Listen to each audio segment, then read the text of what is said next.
जो कि महाकुंभ में कैबिनेट बैठक को लेकर है। बुधवार को महाकुंभ नगर के अरैल स्थित त्रिवेणी पुष्प में सीएम योगी की अध्यक्षता में कैबिनेट बैठक हुई, जिसमें सूबे के 54 मंत्रियों ने हिस्सा लिया।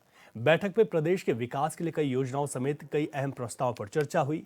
बैठक खत्म होने के बाद सीएम योगी ने प्रेस कॉन्फ्रेंस कर सभी साधु संतों और श्रद्धालुओं का स्वागत किया।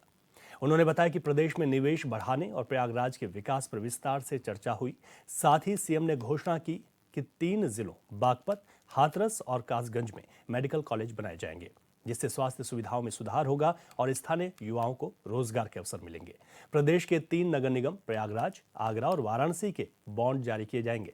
इस फैसले से इन नगर निगमों को वित्तीय मजबूती मिलेगी और शहरों के विकास कार्यों को तेजी। प्रेस को संबोधित करने के बाद मुख्यमंत्री योगी आदित्यनाथ ने अपनी पूरी कैबिनेट के साथ त्रिवेणी संगम में पवित्र डुबकी भी लगाई।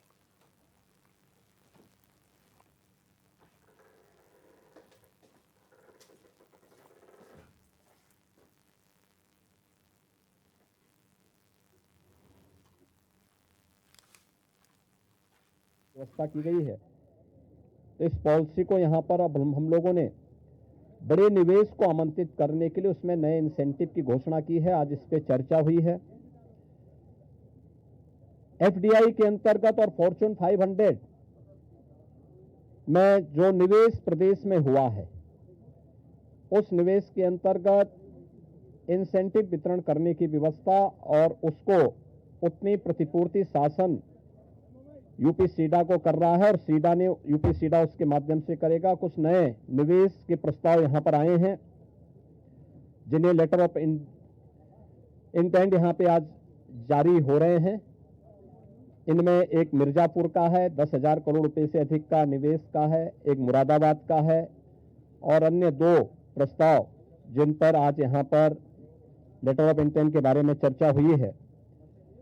युवाओं को स्मार्टफोन और टैबलेट उपलब्ध कराने की भी स्कीम को यहाँ पे व्यवस्था दी गई है और यह युद्ध स्तर पर अगले कुछ समय के लिए सरकार ने इसके लिए धनराशि की व्यवस्था की। इसको हम उस कार्यक्रम की भी चर्चा हुई है।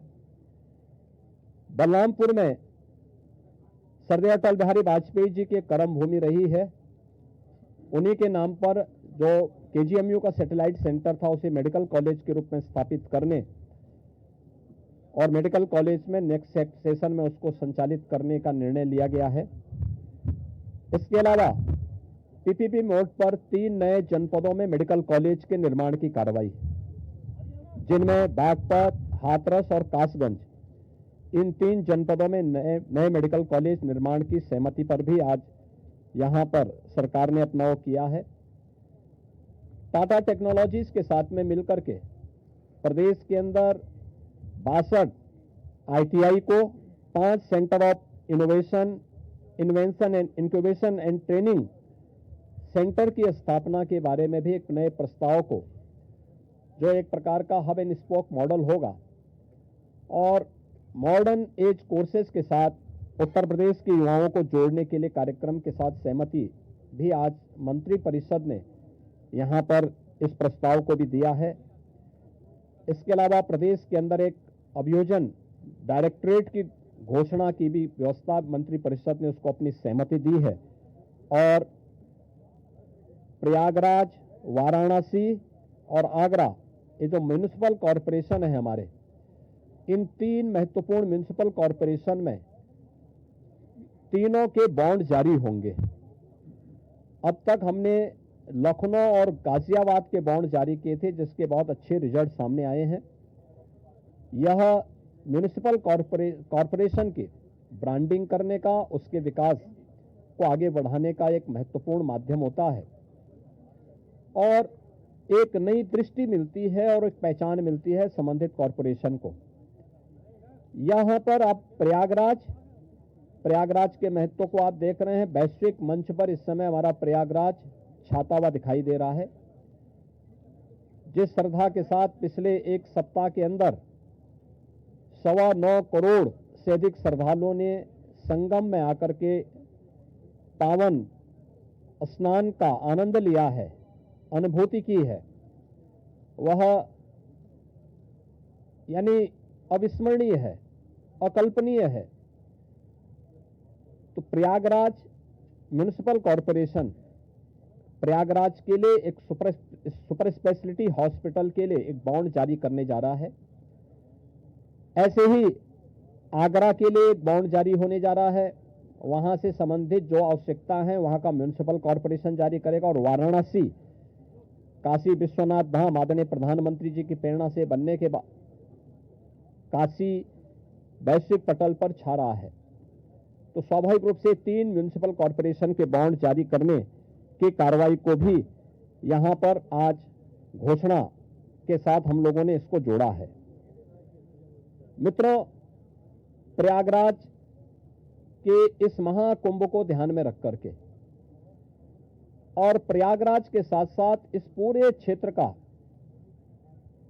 एक सस्टेनेबल डेवलपमेंट के कार्यक्रम के साथ जोड़ने की कार्रवाई आदरणीय प्रधानमंत्री जी की प्रेरणा से इसको आगे बढ़ाने के लिए सरकार ने तय किया है कि इसको लेकर के हम लोग जो आदरणीय प्रधानमंत्री जी का विजन है, जैसे लखनऊ में हम लोगों ने स्टेट कैपिटल रीजन लखनऊ और उसके आसपास के जनपदों को मिलाकर के एक डेवलपमेंट का प्लान बनाया है, ऐसे ही प्रयागराज और चित्रकूट को मिलाकर के एक डेवलपमेंट रीजन यहां पे हम डेवलप करेंगे।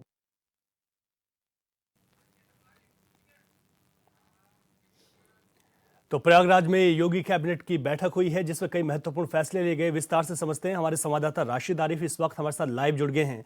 राशिद, जो बैठक यहाँ पर हुई है ये कितनी महत्वपूर्ण साबित हुई इस क्षेत्र के लिए, और क्या क्या जो विषय थे वो कैबिनेट में आए हैं और उन पर मोहर लगी है? नहीं, देखिए अभी आपको बता दूं कि देश में महाकुंभ चल रहा है। प्रयागराज से आपको देखने को मिला होगा कि महाकुंभ का जो है पर्व वहां मनाया जा रहा है। उसी को लेकर योगी सरकार ने आज जो है कैबिनेट बैठक वहां की प्रयागराज में। कई ऐसे मुद्दे थे जिन पर चर्चा हुई, कई ऐसी योजनाएं थी जिन पर चर्चा। अगर आपको बता दें कि प्रयागराज में जो कैबिनेट बैठक हुई उसमें मीठापुर विकास के लिए विकास के लिए जो है 10,000 करोड़ का जो है प्रस्ताव पास हुआ। वहीं अगर बात की जाए युवाओं के लिए, तो युवाओं को टैबलेट और स्मार्टफोन देने के लिए जो है व्यवस्था की गई है। वहीं अगर बात की जाए बलरामपुर की, तो बलरामपुर में सद्य अटल बिहारी वाजपेयी के नाम जो है KGMU है, जिसको मेडिकल सेंटर किया जाएगा और आने वाले सत्रों में कहीं ना कहीं उसको संचालित किया जाएगा। वहीं आपको बता दें उत्तर प्रदेश के 3 जिले ऐसे हैं जहां पे PPP मॉडल के जरिए जो है मेडिकल कॉलेज बनाए जाएंगे। अगर बात की जाए बागपत और हाथरस कासगंज, 3 ऐसे जो क्षेत्र है जहां पे मेडिकल कॉलेज बनाए जाएंगे। देखिए आपको बता दें योगी सरकार की कैबिनेट बैठक हुई। बैठक में तमाम चीजों को लेकर जो है वो चर्चा भी हुई है। डिफेंस एक्सपो जो है उसका जो 2018 में बनाया था उन्होंने, तो योगी आदित्यनाथ ने आज अपने प्रेस कॉन्फ्रेंस में ये भी बताया कि आप जो है 5 साल के बाद कहीं ना कहीं हम उसको बदलने जा रहे हैं और उसमें जो है और निवेशक आने वाले हैं। तो कहीं ना कहीं स्टेट बैंक के माध्यम से जो निवेशकों का पैसा आया है वो किस तरह से योजना में लगे या निवेशक आगे उत्तर प्रदेश में कैसे है, उन मामलों को लेकर चर्चा हुई। भैया अगर आपको बता दें कि हाथरस जो है और कासगंज है, प्रयागराज के बनारस और आगरा, तमाम जिले जो है उनमें कहीं ना कहीं कार्य किए जाए। तो सबसे बड़ी बात ये बता दें कि प्रयागराज, वाराणसी और आगरा 3 जगह पे जो है म्युनिसिपल बॉन्ड जारी किए जाएंगे। देखिए उत्तर प्रदेश के प्रयागराज में महाकुंभ चल रहा है। महाकुंभ को लेकर योगी सरकार ने वहां कैबिनेट बैठक की, बड़े प्रस्ताव जो पास हुए।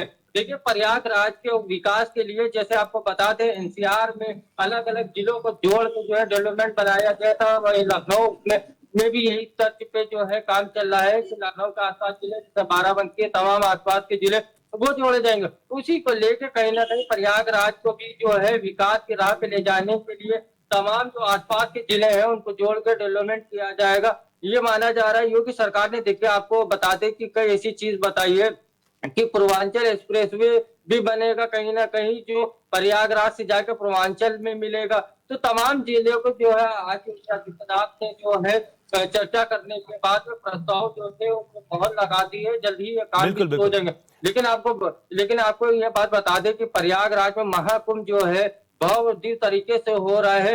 एक सप्ताह के अंदर 9 करोड़ से ज्यादा लोगों ने स्नान किया वहां पे और मेरी में जो है और ये तादाद बढ़ेगी। तो देखिए लगातार उत्तर प्रदेश सरकार में धार्मिक जो कार्यक्रम है वो बड़ा ही धूमधाम से हो रहे हैं, बहुत अच्छी तरीके से मनाए जा रहे हैं, जिसको लेकर जनता लगातार योगी सरकार की प्रशंसा कर रही है। बिल्कुल योगी राशिद, सरकार आपने कहा से कि जनता योगी सरकार की प्रशंसा कर रही है और सरकार भी खुद इस बात को कह रही है कि हम जो यहाँ के लिए कर रहे हैं उसको और बेहतर कैसे किया जा सकता है, और काफ़ी बेहतर किया है इस वक्त तक। लेकिन अगर बात करें तो सपा प्रमुख अखिलेश यादव ने इस बात का जिक्र किया कि जब कैबिनेट वहाँ पर चल रही थी उन्होंने इस पर सवाल उठाया कि राजनीतिक कार्यक्रम यहाँ पर नहीं होने चाहिए। तो ऐसे में समाजवादी पार्टी का जो ये बयान है इसे कैसे समझा जा सकता है, और दूसरी तरफ क्या भारतीय जनता पार्टी की कोई प्रतिक्रिया अभी तक इस पर?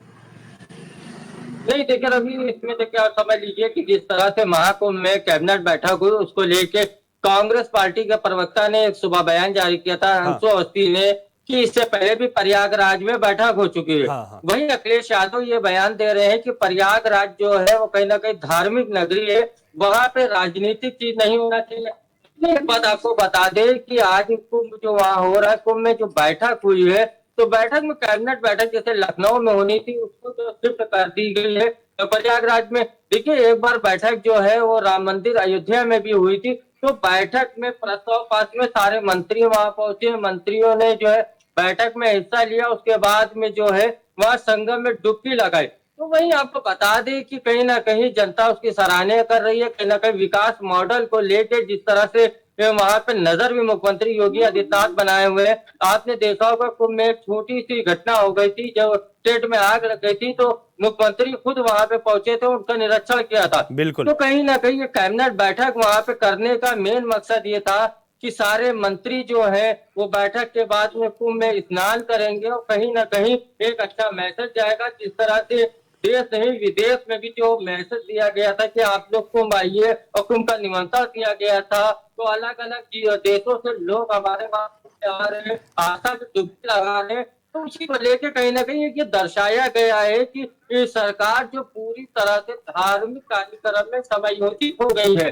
तो ये देखिए एक जी, नजारा जी। आपको देखने को मिला कि मुख्यमंत्री योगी आदित्यनाथ खड़े थे, उनके बराबर केशव प्रसाद मौर्य खड़े थे, दूसरी तरफ ड्यूटी सिंह विजय पाठक खड़े थे, सुरेश खन्ना है, स्वतंत्र देव है और आशीष पटेल है, ओम प्रकाश राजभर। उत्तर प्रदेश के तमाम जो राज्य मंत्री कैबिनेट मंत्री थे वो आज कुंभ में थे, तो एक वहां का नजारा जो है एक अलग ही देखने को मिला। हालांकि देखिए विपक्ष आरोप लगाता है, आरोप लगाएगा भी, सरकार का काम अच्छा हो या ना अच्छा हो तो उसकी आलोचना विपक्ष लगातार करता है। बिल्कुल राशिद, आपने ठीक कहा कि जब सरकार कहीं पर भी जाती है तो वहां के विकास पर चर्चा होती है, और आज के लिए बड़ा महत्वपूर्ण भी था कि जिस तरीके से महाकुंभ में योगी कैबिनेट की बैठक हुई और कैबिनेट बैठक में प्रयागराज को लेकर कई अहम प्रस्ताव आए।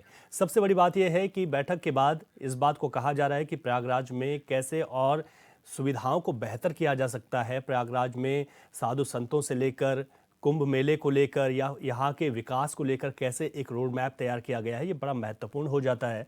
और जब कैबिनेट बैठक वहाँ पर हुई, हालांकि समाजवादी पार्टी ने इस पर सवाल उठाए, लेकिन दूसरी तरफ कांग्रेस के लोग ये कहते हुए नजर आए, कांग्रेस के नेता ने कहा कि यहाँ पर पहले भी जब कांग्रेस की सरकार थी तो उस वक्त में यहाँ पर कुंभ हुआ था, लेकिन समाजवादी पार्टी ने कहा कि राजनीतिक कार्यक्रम यहाँ पर नहीं होने चाहिए, इसको लेकर भी चर्चाएं तेज हैं।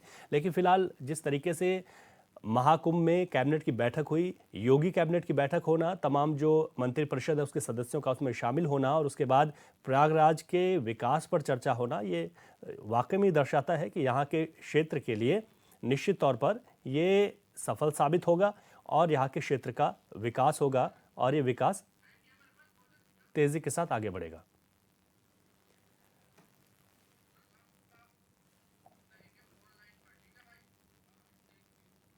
प्रयागराज से हमारे संवाददाता घनश्याम शुक्ला इस वक्त फोन लाइन पर हमारे साथ जुड़ गए हैं। घनश्याम, आज प्रयागराज में कैबिनेट बैठक हुई जिसमें हम अभी तक हमारे संवाददाता राशिद बता रहे थे कि कैसे इसको समझा गया, लेकिन प्रयागराज में अगर देखा जाए जो सरकार बातें कर रही है, विकास का जो रोड मैप बनाया गया है, जिस बात की चर्चा हो रही है कि विकास तेज गति से आगे बढ़ेगा, कितना महत्वपूर्ण हो जाता है एक पूरी सरकार का प्रयागराज जाना, बैठक होना और फिर प्रयागराज के विकास पर चर्चा?